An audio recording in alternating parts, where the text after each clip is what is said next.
Como a pregação ficou muito longa, vão ser editados 2 vídeos para falar da segunda parte. Entendeu? Eu só tenho tempo de 15 minutos, então estou dando continuidade aqui num segundo vídeo falando da segunda parte de vamos falar sobre a Páscoa. Então esse Jesus ressuscitou e ficou 40 dias aqui, um período de 40 dias aqui.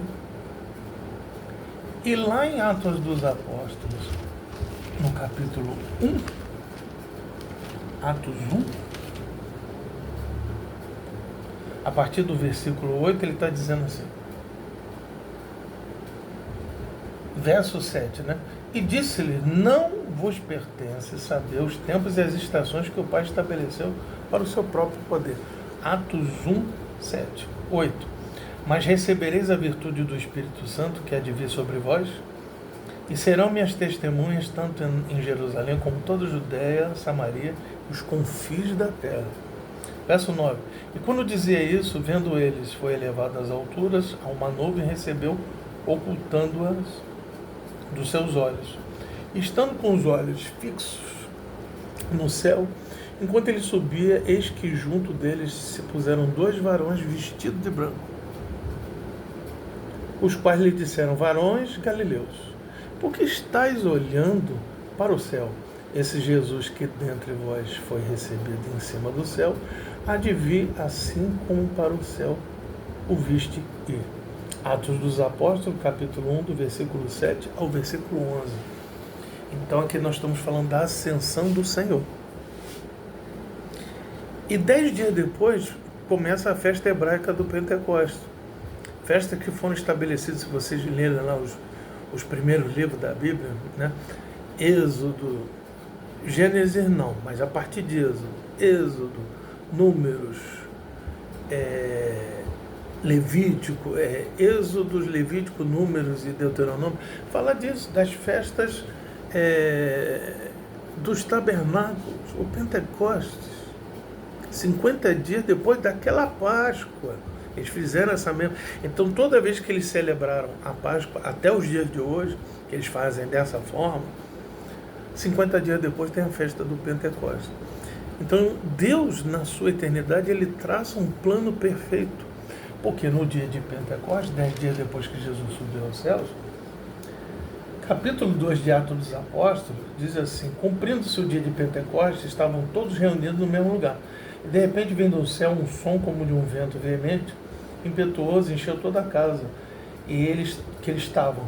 E foram vistas línguas repartidas como de fogo, as quais pousaram sobre cada um deles. E todos foram cheios do Espírito Santo e começaram a falar em outros idiomas, né, conforme o Espírito Santo lhe concedia que falasse. Em Jerusalém estavam judeus, varões religiosos de todas as nações que estão debaixo do céu. E correndo aquela voz, ajuntou-se a multidão e estava confusa, porque cada um ouvia falar na sua própria língua as maravilhas de Deus. Então, é Atos 2, do 1 até o 13. De 1 até o 13, falando sobre isso. E depois, falava que eles estavam embriagados. Pedro responde que aquele era o cumprimento da profecia de Joel, que seria derramado o Espírito sobre toda a carne. Então, estas festas, por exemplo, a Páscoa agora, que é uma Páscoa simbólica, porque Jesus não ressuscitou no dia 20 de abril, como eu contei no primeiro vídeo, na primeira parte, né? Nós já estamos no terceiro vídeo da segunda parte da mensagem. Jesus não morreu dia 18, não ressuscitou dia 20, mas isso é um memorial. Então, no domingo de Páscoa, quando você der por Páscoa a um ou ao outro, o que você faz? Faça simplesmente, faça uma oração, diga, boa Páscoa, Cristo, nossa Páscoa, foi sacrificado por nós temos a esperança da salvação por causa disso. Assim como no Natal, eu também oriento, Jesus não nasceu dia 24, dia 25. Então, faça uma oração em agradecimento, porque esse Jesus nasceu, cresceu em graça, em sabedoria, padeceu e ressuscitou. E reina e vive para todo sempre, como aquele lindo louvor que diz, porque ele vive, eu posso crer no amanhã. Então, falarmos de Páscoa é sobre isso. Falamos biblicamente, né? Nesses 3 vídeos. Agora, assim como eu falei no primeiro vídeo a questão do chocolate, que não é pecado comer chocolate, sabemos na nossa crença judaico-cristã que Páscoa não tem nada a ver com chocolate, nem com coelho, nem com ovos. Páscoa foi a libertação do povo egípcio, do cativeiro, do povo hebraico, do cativeiro egípcio. Entendeu? Eu às vezes cometo esses lapsos assim, mas eu procuro corrigir na hora. Entendeu? Agora, para nós cristãos, Jesus utiliza aquela ceia antes da Páscoa, né, no período ali da Páscoa, para simbolizar através do pão e do vinho o seu corpo e o seu sangue e fazer um memorial disso. E quando celebramos a Páscoa, por isso que Paulo lá no verso 8 ele diz que façamos festas, celebremos isso, mas entendamos que a Páscoa é o nosso Cristo que foi sacrificado por nós. Ele é a nossa Páscoa, Jesus Cristo é a nossa Páscoa. Então quando você for der boa Páscoa para alguém, falar, a boa Páscoa de Jesus Cristo para você é a nossa esperança de salvação. Entendeu? Agora, outra coisa que eu também vou falar é a questão do peixe na Sexta-feira Santa. Eu fui católico e não entendi essa coisa da abstinência da carne que é pedido dentro dos ritos, né, dos ofícios da Igreja Católica. A abstinência da carne humana, é o jejum. Não sei te dizer se é orientado um período do dia todo, a metade do dia ou por horas, não sei como é que se faz isso, mas é pedido para a reflexão do sacrifício de Jesus. Nós cristãos protestantes não costumamos fazer isso, mas tem alguns que falam muita bobagem na internet dizendo que comer peixe na Sexta-feira Santa é coisa de pagão. Se a Sexta-feira Santa não é um dia santo especial para os cristãos protestantes, é apenas um símbolo, por que essa coisa, se Cristo não chamou a liberdade? Se você quiser comer peixe, meu irmão, coma peixe. Se você quiser comer frango, coma frango. Se você quiser comer carne vermelha, coma carne vermelha. Eu não falo isso aos católicos, os católicos eles têm as ordenanças deles e eles cumprem lá dessa forma, entendeu? Mas o católico mesmo em si sabe que a questão da abstinência da carne não está se falando da carne vermelha. Porque se falar de abstinência da carne, não pode se comer nem carne vermelha, nem carne de porco, nem frango, e nem peixe, porque frango e peixe são carne branca. Entendeu? Então, eu custei a compreender isso, entendeu?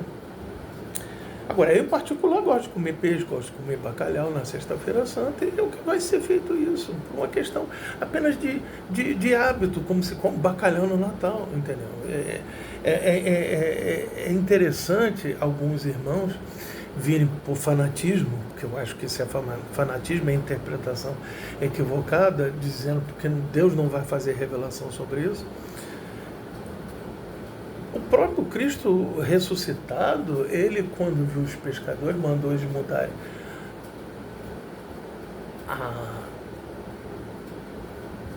alçar, né, a questão me fugiu o nome, o negócio da pescaria, né? Lançar a questão da pescaria, mudar de lado do que ajudava, e vieram muitos peixes. E Jesus estava comendo um peixe ali, Jesus ressuscitado. Então, não é por aí dizer que comer peixe é coisa de paganismo. Como que você quiser, não sendo católico, entendeu? Nós somos livres justamente porque ele disse está consumado, entendeu? Então, é essas coisas que eu queria dizer sobre isso. Não temos problema algum. Eu achei muito importante se falar sobre isso, falei na mensagem que eu fiz para a igreja. Esse vídeo está sendo gravado no dia 16 de abril do ano de 2025, E depois de amanhã é o feriado da sexta-feira da Paixão de Cristo. E domingo, dia 20, é o domingo de Páscoa. Volto a dizer que são datas simbólicas, assim como o Natal. Questão de fases da Lua, de fases do Sol. Nossos calendários são lunisolares, quer dizer, tanto voltado para a Lua quanto para o Sol. Isso realmente vem do paganismo europeu, mas os hebreus já faziam isso. Isaías fala das festas, das suas luas, entendeu? Como Paulo também fala isso no livro dos Colossenses, entendeu? As festas, as luas, os rituais que os hebraicos faziam. Então, volto a dizer que essas datas são simbólicas, entendeu? Se eu tenho mais alguma coisa a dizer, não, é só desejar a vocês que entraram no meu canal que tenham uma boa Páscoa em Jesus Cristo, sabendo que a sua morte e ressurreição nos deu esperança de salvação nele. Se você gostou dessa mensagem, se inscreva, se já é inscrito, dê likes, compartilhe e façam comentários. E até o próximo vídeo, se assim Deus permitir. Esse é o meu canal, o canal Joselito Rocha, canal que fala do Evangelho da Graça, o Evangelho da Salvação, que está cada dia mais escasso, tanto dos púlpitos da igreja como na internet. Deus abençoe a todos.